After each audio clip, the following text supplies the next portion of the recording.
उन्होंने 5-7 साल से यहाँ पे वो बड़ी मेहनत कर रहे हैं, क्या आसानी से हुकूमत करने देंगे ये? वहां पे सुना है कुछ MNAs वगैरह, ब्लॉक वगैरह अभी से बन रहा है, चीजें अभी से इनके खिलाफ शुरू हो गई हैं।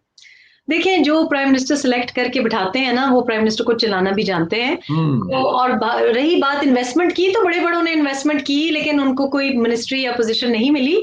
और इन्वेस्टमेंट के ऊपर जो रिकवरी होती है, रिटर्न ऑन इन्वेस्टमेंट होती है, वो उसके और भी बड़े तरीके हैं। जरूरी नहीं है कि आप फाइनेंस मिनिस्टर बने या वजीर आजम बने या चीफ मिनिस्टर बने। पीटीआई की हुकूमत में आप खुद समझदार हैं, जिन्होंने पहले इन्वेस्टमेंट की थी उन्होंने और तरीके से अपनी इन्वेस्टमेंट पूरी कर ली है। कोई शक नहीं, इसमें तो कोई शक नहीं है।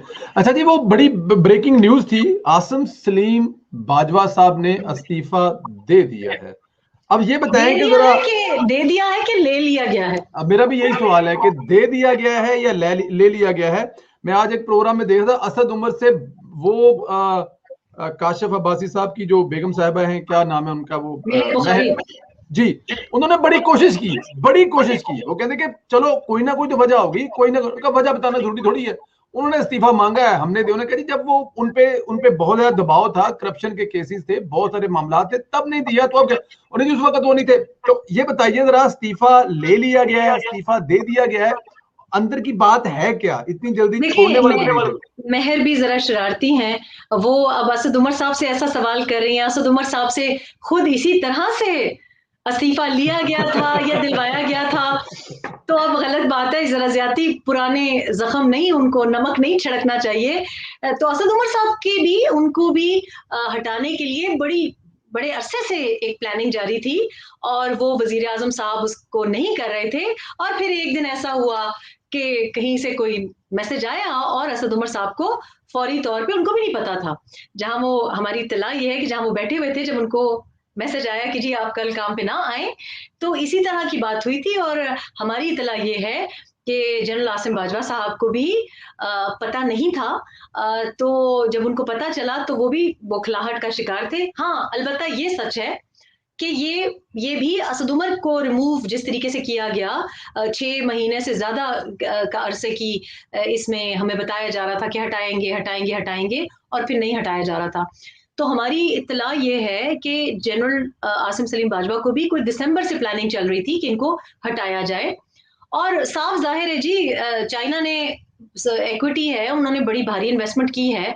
दासू का अटैक हो जाता है, आप 3 साल में आपने कोई प्रोजेक्ट कंप्लीट नहीं किया, आपने बिल्कुल सरदमोहरी का शिकार है सीपेक।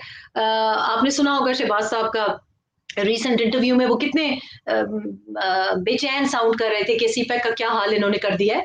तो चाइना भी ये देख रहा था। प्रेसिडेंट शी दिसंबर में भी उन्होंने आना था, वो नहीं आए, फिर दासू का अटैक हो गया। तो एक तो आप प्रोजेक्ट्स नहीं चला रहे, दूसरा आप सिक्योरिटी पे तैनात किए गए हैं और आप सिक्योरिटी भी नहीं कर रहे, दोनों तरह से फेल कर रहे हैं। तो मेरा ख्याल है चाइना का दबाव बहुत ज्यादा था, और ये होना ही था। हमारे मुताबिक ये बहुत लेट हुआ है, लेकिन मेरा ख्याल है कि हालात ऐसे हो गए थे कि इमरान के लिए भी बहुत मुश्किल हो गया था कि अब इसको मजीद चलाया जाए। तो मेरा ख्याल है कि वो इस वक्त जरूरत हो गई थी। ये भी मुमकिन है कि अमेरिका के ट्रिप के बाद किया हो, एक टाइमिंग के तहत किया हो, शायद इंतजार करते रहे हो कि मिस्ड कॉल आ जाए बाइडेन की, और जब मुलाकात हो गई है तो यानी कि ये होना था, लेकिन एक मौजू वक्त का तयन करके उनको हटाया गया। बिल्कुल ठीक है। ये जो नए साहब आए हैं, खालिद मंसूर साहब, इनकी एंट्री हुई है, इनके बारे में ये कौन है, ये कहां से आए हैं, इनका क्या तजर्बा, एक्सपीरियंस है? ये वो सिविलियन है या अस्करी है? ये जी बस अपने हैं, ये अपने हैं चाइना के। मेरा ख्याल है, मैं समझती हूँ कि सीपेक के लिए ये अच्छी तैनाती की गई है। मैं समझती हूँ कि ये अब काम होगा, काम तेजी से होगा। और अगर आप इनकी सीवी खोल के देख लें तो आपको मुझसे ये सवाल नहीं पूछने की जरूरत होगी। माशाल्लाह फौजी फर्टिलाइजर में भी इन्होंने काम किया हुआ है, इन्होंने चाइनीज कंपनीज के साथ बहुत प्रोलिफिक करियर है इनकी, एक बड़ा सॉलिड कॉर्पोरेट बैकग्राउंड है इसी किस्म के सिमिलर प्रोजेक्ट्स का और चाइनीज कंपनीज के साथ। तो ये कॉम्पिटेंट इंसान है, और ये बेसिकली चीफ एडवाइजर यही थे प्राइम मिनिस्टर के ऑन सीपेक। और मेरा ख्याल है कि अब काम होगा। और कल ही खबर आई है, जो ही इनकी तैनाती की बात आई और इस्तीफे की बात आई आसिम सलीम बाजवा की, तो साथ ही साथ एक और खबर आई कि 1 महीने की डेडलाइन दी है हुकूमत ने कि सीपैक के कुछ प्रोजेक्ट्स पे 1 महीने की डेडलाइन दी गई है कि जल्दी अब छेती करो।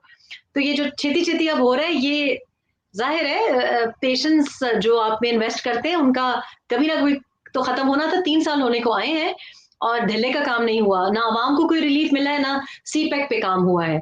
तो ये अब तेजी से काम करेंगे। अब मेरी एक और भी ख्वाहिश है, एजेके में तो जिनको हम प्राइम मिनिस्टर नहीं देखना चाहते थे वो तो प्राइम मिनिस्टर नहीं बने, अल्लाह सुनने वाला है हमारी दुआएं। और अब हमारी ये भी मेरा ख्याल है कि जनरल आसिम सलीम बाजवा भी अब शायद पिज्जा डिलीवरी के बाद शायद कुछ चिकन विंग्स का बिजनेस शुरू करें। लेकिन मेरा ख्याल है कि असद उमर साहब को भी अब कोक स्टूडियो या स्ट्रिंग्स का जो जो उनको शौक है ना म्यूजिक का, म्यूजिक से वो बड़ा लगाव रखते हैं। तो बेटा मेरा हंस रहा है, तो मेरा ख्याल है अगर उनको वहां पे अपॉइंट कर दिया जाए तो उनका बेटे को ये है ना कि वो कोई कॉम्बिनेशन मिलके एक बन जाए, कोई सॉन्ग वो उसको ये होगी ना। असद उमर साहब को वो कह रहे हैं, वो बिल्कुल सही कह रहे हैं, आप उनको अपने बैंड में अगर जगह दे दें तो हमारी इकोनॉमी बच जाए और हमारा प्लानिंग कमीशन बच जाए। नो तो ये वो उनको प्लेलिस्ट का शौक है, तो जी पता जी। है वो कहते हैं कि जी दादो शुमार छोड़ें, जिस पर इकोनॉमी चला रहे थे तो वो स्ट्रिंग सुन रहे थे। तो अब मेरा ख्याल है कोक स्टूडियो में मेरा ख्याल है रोहेल हयात साहब नहीं है, तो अभी नया उनकी सीजन जगह शुरू पे हुआ असद है, साहब की जगह आके बन उनको सकती वहां है। लगा दे, म्यूजिक हमारा अच्छा हो जाए और मंसूर साहब आराम से सीपैक पे काम करें। बस ठीक है, फिर म्यूजिक का आप चाहती हैं कि म्यूजिक का बेड़ा गर्क हो, ये आपकी बिल्कुल नहीं, मुझे। म्यूजिक पीटीआई अच्छा करती है, गाने वाने कॉन्सर्ट का समा आप बेफिक्र हो जाए, म्यूजिक में टेस्ट उनकी अच्छी है। वैसे एक बात है, गाना बनाने वाले को वो गवर्नर लगा देते हैं, ये ज़हन में रखिएगा। हाँ, आप मैं बड़ी देखें जिसको जो बल्कि बड़ी अच्छी बात है अपनी उस कल मुझसे किसी ने पूछा कि कोई तो अच्छाई बताएं आप पीटीआई की और इमरान साहब की। मैंने बड़ा सोचा, मुझे अपने बुरा भी लगा, मैंने वाकई काफी देर मैंने कहा 1 मिनट रोको इंटरव्यू में, 5 मिनट सोचती हूँ, कॉफी पी, मुझे कुछ नहीं समझ आई। अब मुझे समझ आई है एक्चुअली म्यूजिकल स्कोर्स में नहीं, ऑनेस्टली मैं तंजिया नहीं हो रही, इमरान साहब की म्यूजिक में बहुत ज्यादा लगाव है, म्यूजिक का बहुत उनको शौक है, बहुत ज्यादा म्यूजिक सुनते हैं। असद उमर साहब को म्यूजिक का बड़ा शौक है, इमरान इस्माइल तो ये तो आपने जो गाना सुना है, जो मेरे बच्चों ने गाने सुने उनकी गाड़ी में, वो आप कभी साहिर का इंटरव्यू लें कि जो इमरान इस्माइल साहब जो गाने पसंद करते हैं, वो यहाँ पे 11 साल की जो बच्चियां हैं वो गाने पसंद करती हैं, बड़े बड़े बड़े पॉपुलर म्यूजिक पसंद करते हैं।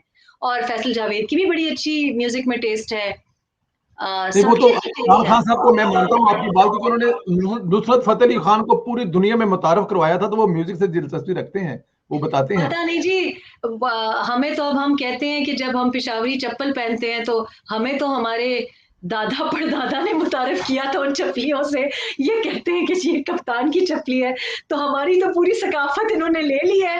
तो उस्ताद नुसरत फतेह अली खान एक माइस्ट्रो, एक लेजेंड, एक ऐसा घराना जिनकी जनरेशन से नाम है। तो हम तो जी इमरान साहब से पहले तो हमें गिनती भी नहीं आती थी, 2 दूने 4 भी इन्होंने मुतारिफ किया दुनिया में। मैं आप बिलीव करें कि इमरान खान साहब की जैसे आप तकरीर सुनना मुश्किल काम है, मैं मेरी मजबूरी है, मेरे सामने टीवी लगा था तो कभी कभी मुझे बस चल रही होती है। वो पिछले दिनों कह रहे थे, उसमें कहता कि मैं जब 4 साल का था ना, तो मेरे सामने कुछ लोग नहा रहे थे, तो मुझे इस बात का अंदाजा हो गया था अगर पानी गहरा ना हो तो इंसान डूबता नहीं है। ये मैंने 4 साल की उम्र में हिसाब लगा लिया था। तो मैं सोच के परेशान था कि ये किसी किताब की रोनमाई कर रहे थे, तो मैं कह रहा था कि ये मुल्क का वजीर आजम है, ये हमें ये बता रहा है कि मैंने हिसाब लगाया था 4 साल की उम्र में कि अगर पानी गहरा ना हो तो इंसान डूबता नहीं है। इसलिए शायद याद है आपको, कराची में वो हमारे अलवी साहब एक कश्ती लेके 1 फुट पानी में निकल पड़े थे, शायद आपको याद हो।